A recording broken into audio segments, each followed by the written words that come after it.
Good morning, Mr. Maidman. Good morning. If it pleases the Court. Stephen Maidman for Joseph M. Garuti, the defendant in this case. Your Honors, I'd like to address the ineffective assistance of counsel issues primarily in my argument today. In particular, I'd like to begin by focusing on what I think is the most important issue in the case, and that's the failure of defense counsel to provide me with an affidavit and provide the defendant with an affidavit. I requested an affidavit in conjunction with a motion for new trial, which was filed by the defendant in this case. I specifically asked for a affidavit. I provided a draft affidavit. This is actually all in my affidavit. This is all in the record. And essentially I was turned down. Well, he said he couldn't sign the affidavit you had presented. He did say that. Didn't he say that? In one sense, he did say that. But I gave him the opportunity to make any change he wanted in that affidavit. He could have rewritten it, could have done anything he wanted with it, consistent with the truth. Well, isn't that, isn't it implicit he couldn't sign it because it wasn't accurate? Well, he could have given me an affidavit, and I could have made the decision whether to use it or not use it. And as a result of that, an adverse inference was drawn against the defendant by the trial judge. Of course, in the same paragraph, she said there was no obligation that she knew of to provide an affidavit in the first place. And this is an issue in Massachusetts. It comes up repeatedly from a defense standpoint. The trial judge wants an affidavit from the defense lawyer to know what happened. And invariably, case after case, the case law is replete with this, you don't get an affidavit. And right now, and Judge Giles was correct when she said she was aware of no precedent, at least in Massachusetts. And I'm not aware of any precedent anywhere in the country for that matter, quite frankly. Mr. Maidman, be careful what you ask for. If the evidence is, I asked for an affidavit, I got an affidavit, but I decided not to use the affidavit. Justice Marshall, the facts are what the facts are going to be. In this particular case, I think the evidence is overwhelming, at least on the defendant's affidavit, that this was constitutionally incompetent representation. You know, I read that affidavit, and I'm not so persuaded that it is. Tell me why. That he didn't do a complete mock cross a direct examination. He only did a partial one. No, is this the kind of stuff you're talking about? Your Honor, let's start from the beginning. The fundamental problem was it was an inadequate consultation with the defendant. Now, whatever that means. I mean, I don't know how many times you're supposed to meet with him to have adequate. He says he wasn't adequately consulted with, but what does that mean? That means talking to the defendant and finding out his version of the incident. Oh, he was never interviewed. He was never interviewed? Well, I thought he was I won't say he several was never. times. I can't say he was never interviewed. I don't believe that's correct. The question is, what is the extent of consultation? This is a factually complex case. I mean, it may appear on its face. Well, you say it's complicated. We know that the victim was struck by his truck while he was picking up his kids while they were. And he would say to you, it was an accident. Yeah, I understand. Well, help us to articulate what you claim should be the standard as to when an attorney falls below that which is constitutionally required of counsel because he failed to communicate adequately with his client. What would you say is the standard that we should apply here? Well, there's at least one national standard, and that's the ABA standards on criminal justice, which require consultation. Now, is it flushed out? How many telephone calls does he have to take? How many meetings does he have to do? Obviously, it depends on the facts of each particular case. But he at least has to sit down and understand the facts from the defendant's point of view. In this particular case, it's clear if you look at what's in his affidavit and then you compare the cross-examination, Attorney Krowski could have done wonders with some of those facts. Like what? Wait, which one? How about the fact that you had a interrogation that probably went well beyond what was appropriate by one of the troopers in terms of getting right in his face, right up to his nose. Okay, so isn't it true you got right up into my client's face? No. No, he could deny it. I mean, But you're saying, but I thought what you meant when you said he could make wonders of the facts, that we've got a variety of sources of evidence that this was not an accident. Your client says it is an accident. What about the facts of what happened there on the driveway? Could Mr. Krosky have dealt with in some other way? I think that if he had consulted with the defendant, knew his version of the incident, he would have brought it, and the defendant had testified, which is we haven't gotten to yet. Right. It would have painted a very, very different picture. And more than that, it would have raised reasonable doubt. It would have raised reasonable doubt. Now, part of the problem was he didn't consult with him adequately, okay, which led to the fact that he wasn't prepared to testify, which led to the fact that he could not make an intelligent decision whether or not to testify. I mean, it just goes step after step after step. And the problem with this case is that you have a barren evidentiary record. We don't know what Attorney Krosky did or didn't do. As we stand here today, I mean, I can speculate. I can certainly speculate. You know, it's one thing to say, I gave my attorney a lot of information about witnesses that could have testified to that things happened differently, and my attorney never contacted them, did anything in that regard. It's another thing to say, you know, he didn't extensively practice my testimony with me. He didn't really give me the kind of information I would have liked to have had. He didn't speak to me as much. He didn't answer all of my letters. I mean, that every case, are we going to in every case have defense counsel come in and go through the file and do an extensive memo? What I did with the defendant over the last 3 years. Is that what we want? Is that what is necessary for us to make a decision about ineffective assistance of counsel? I don't know if that's necessary in every case, but I would suggest to the court in this particular case that defense counsel, because of the lack of consultation, was inadequately prepared at trial. And I don't know how else to say that. So what you're looking for, I guess, from Attorney Krosky is I spent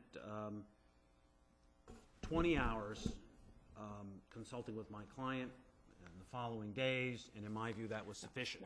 What I would have asked from Attorney Krosky, he had a copy. Well, I'm not sure it's in the record. I would ask him to take a look at the defendant's affidavit and tell me what isn't true, and more importantly, tell me what is true. Mr. Maidman, this Attorney Krosky represented this defendant at trial. Do you really think it's reasonable to think that the attorney, having done that, is going to file an affidavit saying my client is lying when he says X, Y, and Z? I mean, it's just.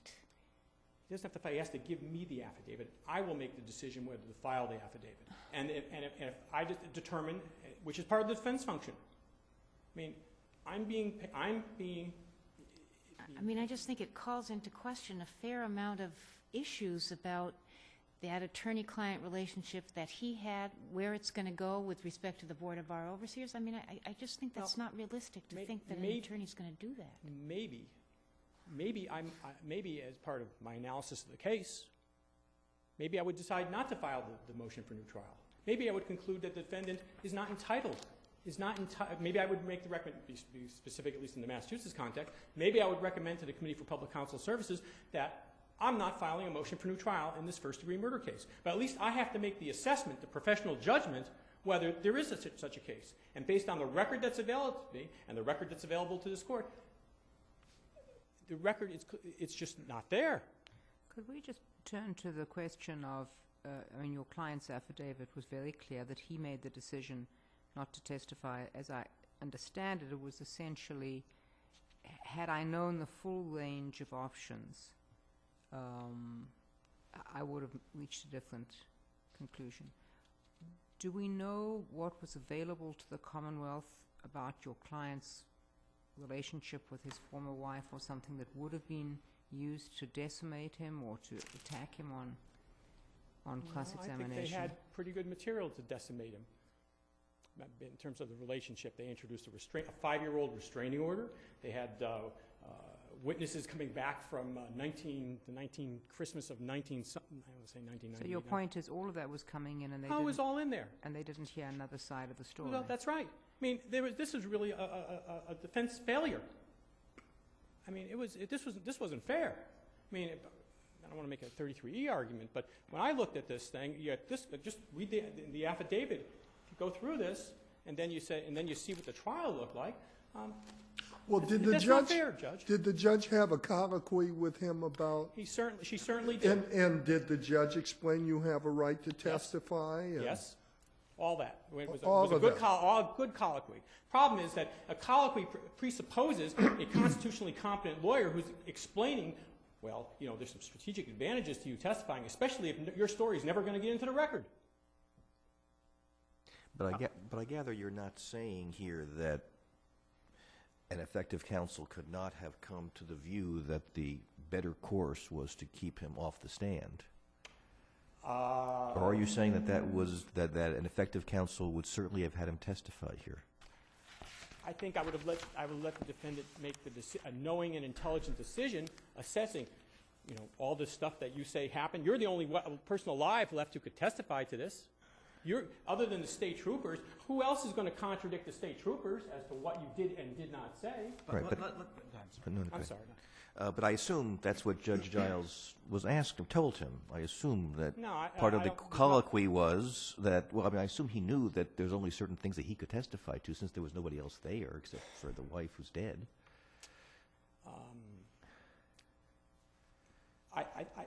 Whether that was made explicit by Attorney Krauske, if you believe the defendant's, certainly reasonable inference from the defendant's affidavit is that didn't happen. And that's a problem. I mean, we had lots of colloquy. Is a problem, but I mean, I take it the colloquy took place when? After the Commonwealth's case? Yes. So I assume that the defendant knew if he didn't testify to things that only he knew, of course it wasn't going to get into evidence. How is that supposed to happen? I mean, that's the whole nature of the decision. I mean, that's, Your Honor, if I don't testify, then no one's going to have my side of the story. There are upsides and downsides to this. It seems to me that, according to your own client, he explained to me what the downsides would be, advised me not to testify, but told me it was my decision, and it was my decision, and I understood that, and I had a full colloquy, and now I wish I had.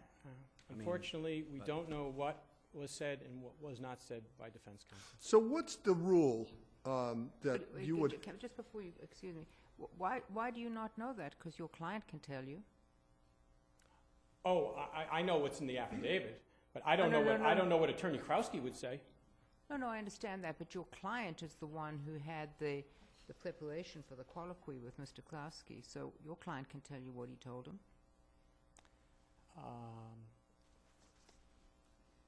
Anyway, I mean, I didn't mean to cut you off. Just That's okay. I was just wondering, how would you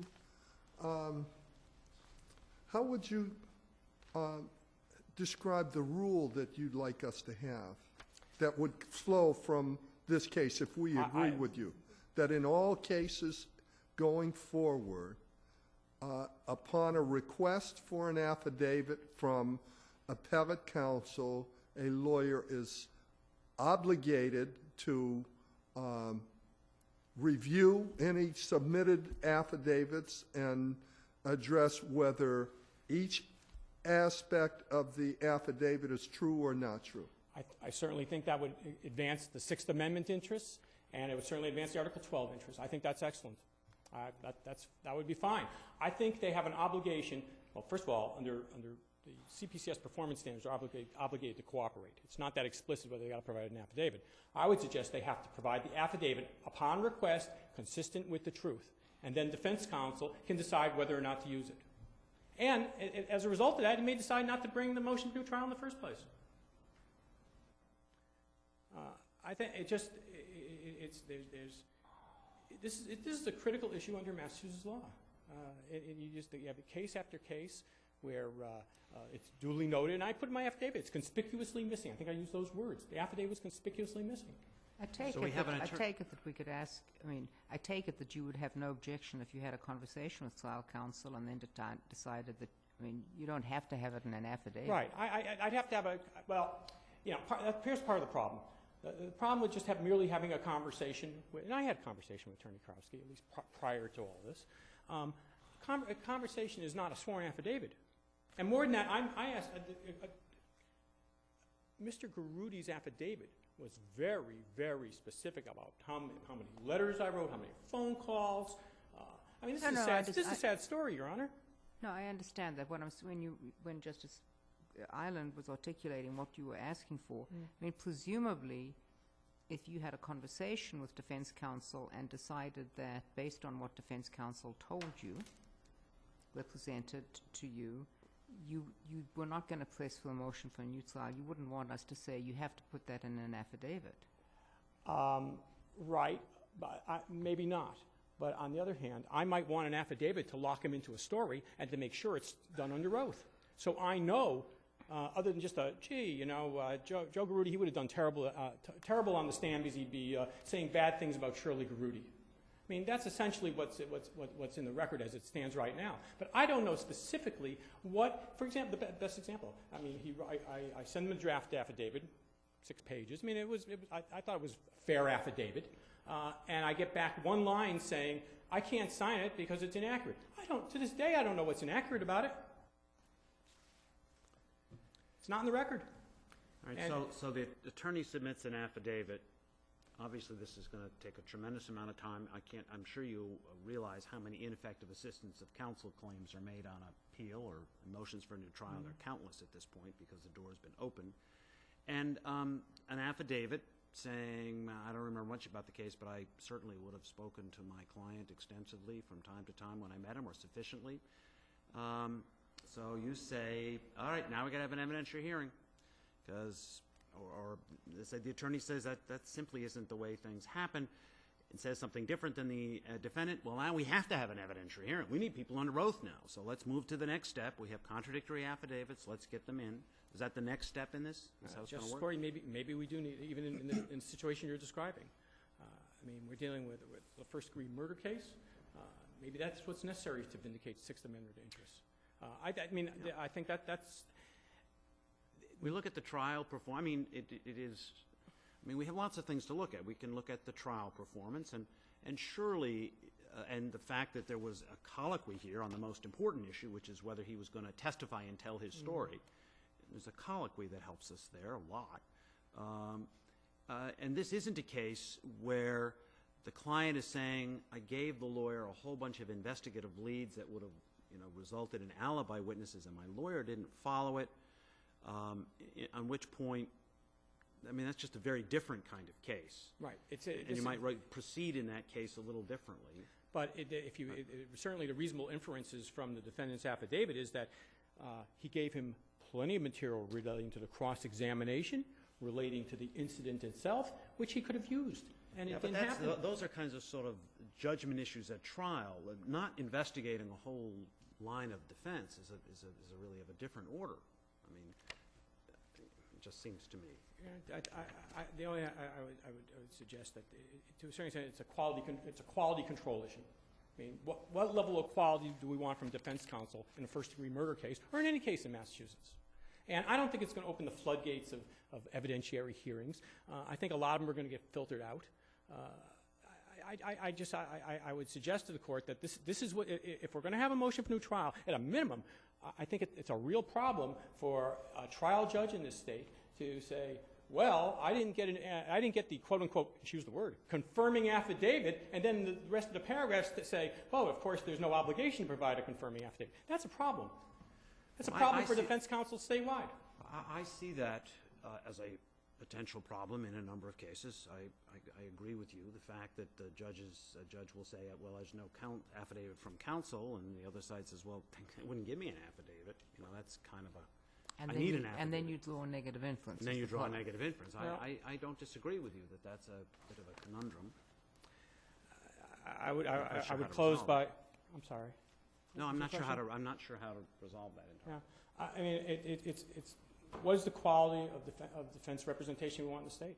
And the only way you're going to find out is by getting either evidentiary hearings, affidavits, something, to determine what the facts are. And right now,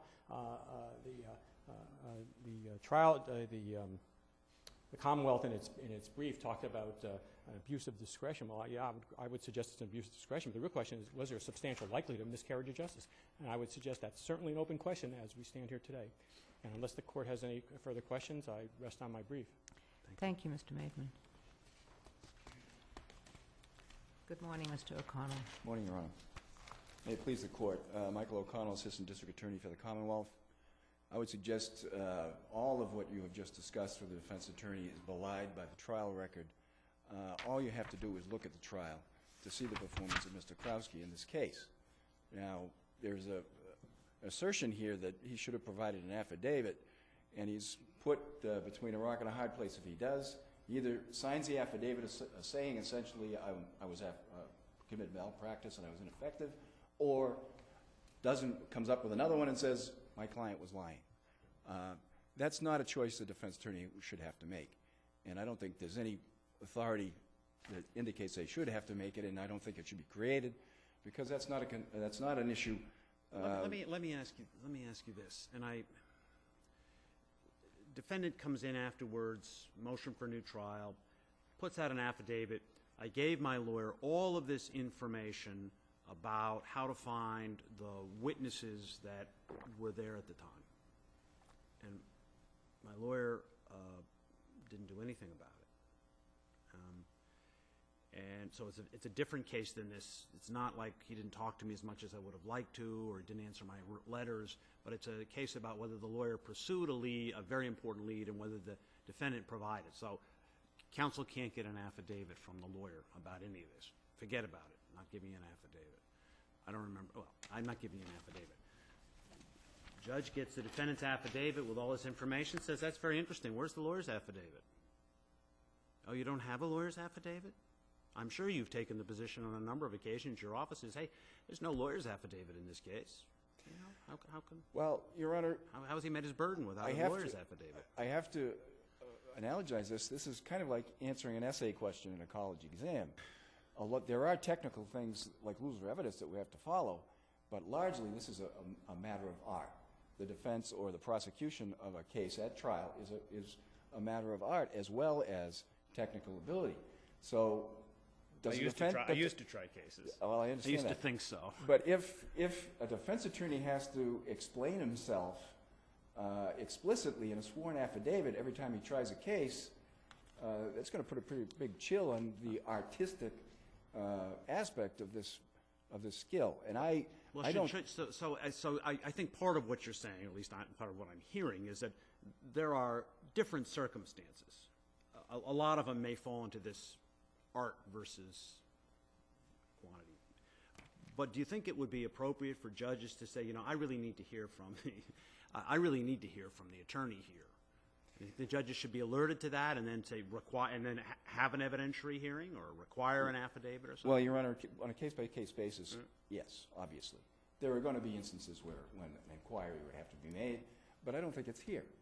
Because Judge Childs didn't base it just on the lack of an affidavit. She based it on the performance that she saw. Mr. O'Connell, let me ask, please finish, I'm sorry. I'm sorry, that's pretty much it. Sure.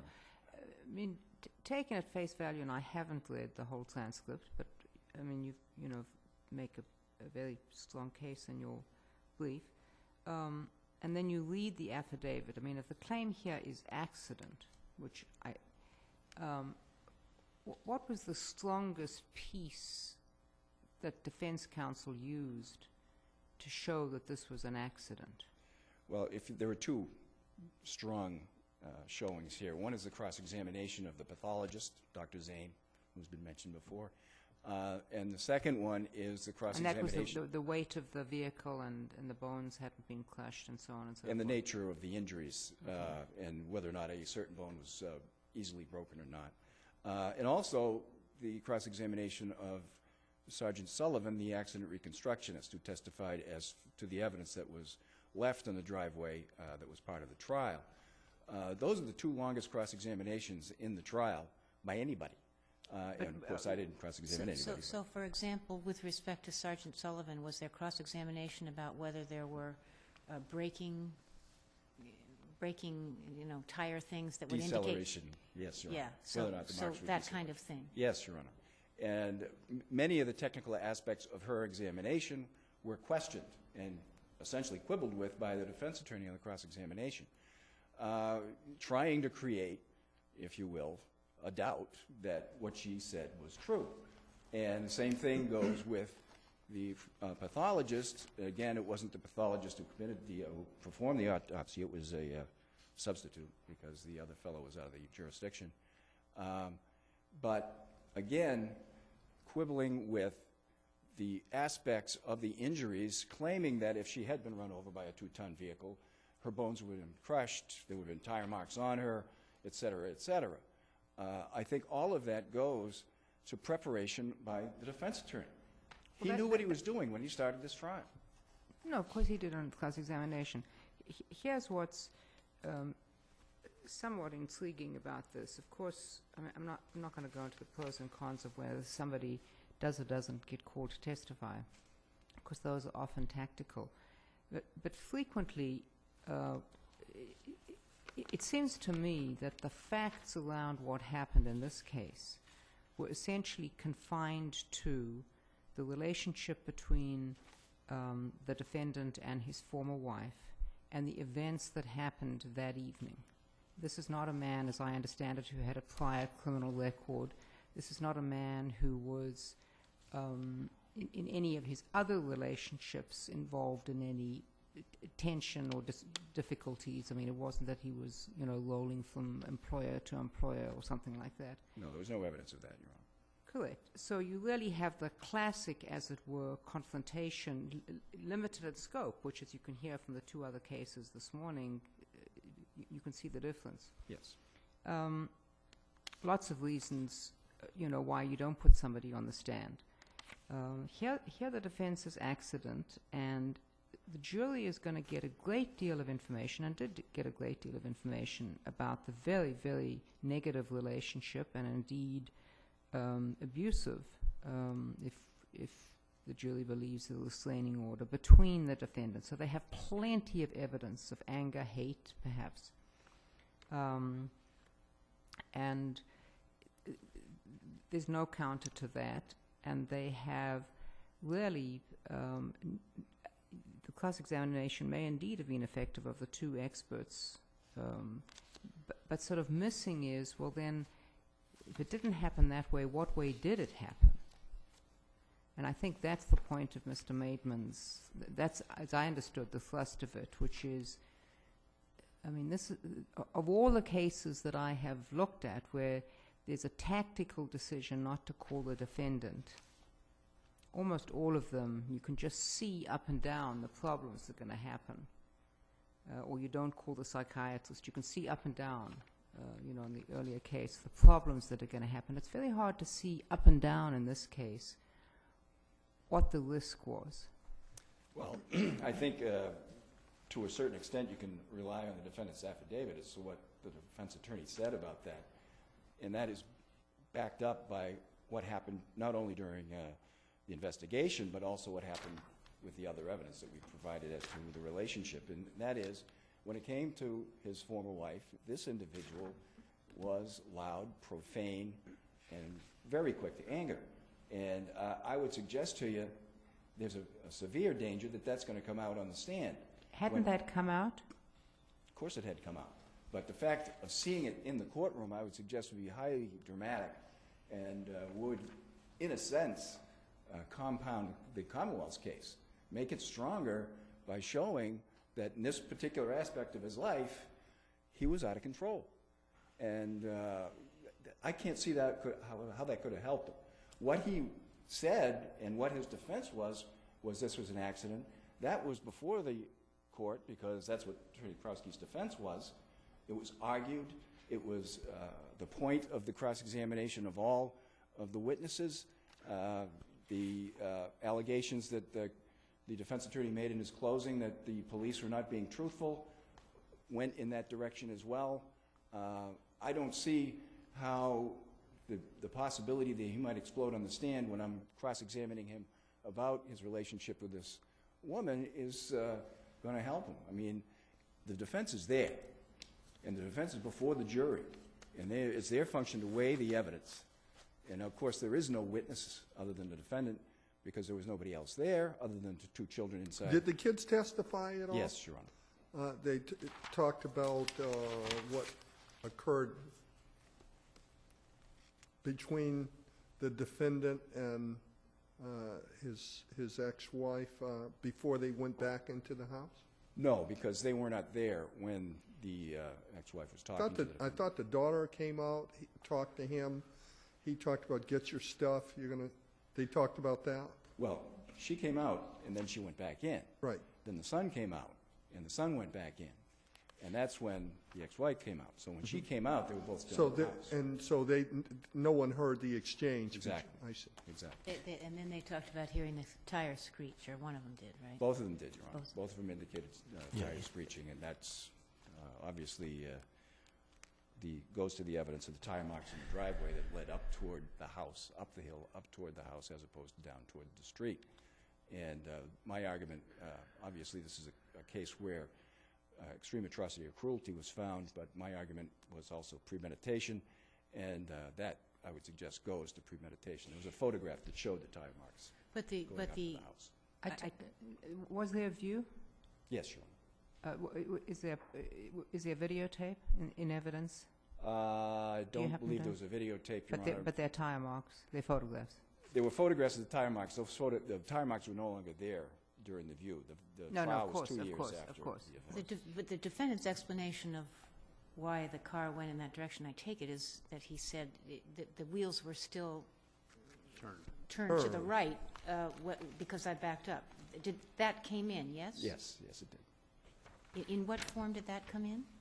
Oh, because he said that to the police? He said it to the police, and his defense attorney during the trial got it from the police as well, that that's what he said, and it was part of his statement to Trooper Lilly.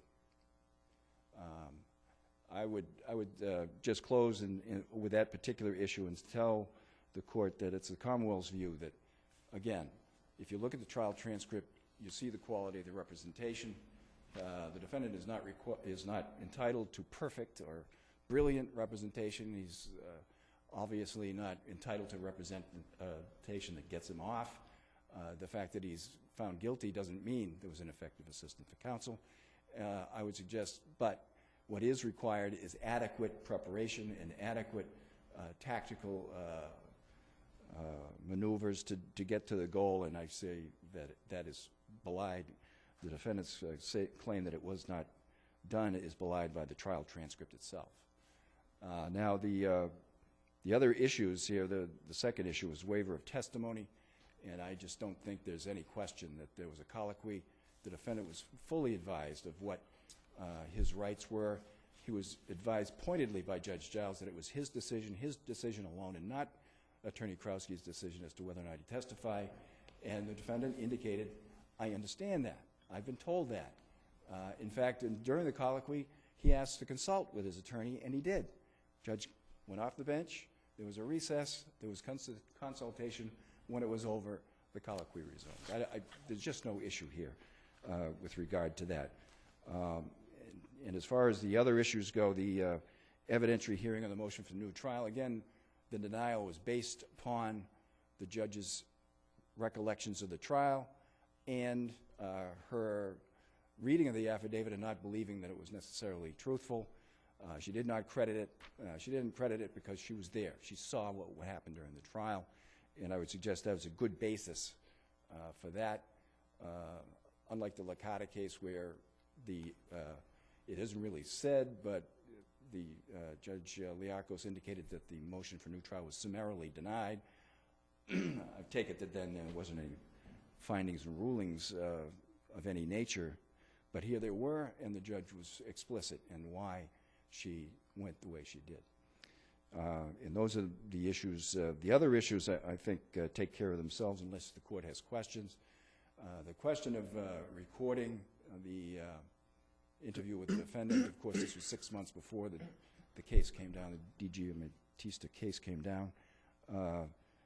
Now the issue becomes what happens before and after the recording, and that's motions to suppress are based on that now, because our files are full of DVDs of statements of defendants. So there is no requirement, though, in that case that it should be recorded. And the instruction was given in this case. That's correct. The instruction was given. I thought it was before, yeah. It was, but you have to instruct. The trial was afterwards. You have to the instruct, interior even issue though was that. Oh, the trial was after, I'm sorry. Yes, the trial was sorry. afterwards, yes. I was- And if there are no more questions from the court, I will rest on my brief, and I would ask you to affirm the conviction and affirm the decision denying the motion for new trial. Thank you, Mr. O'Connell. We'll take a short break. All rise.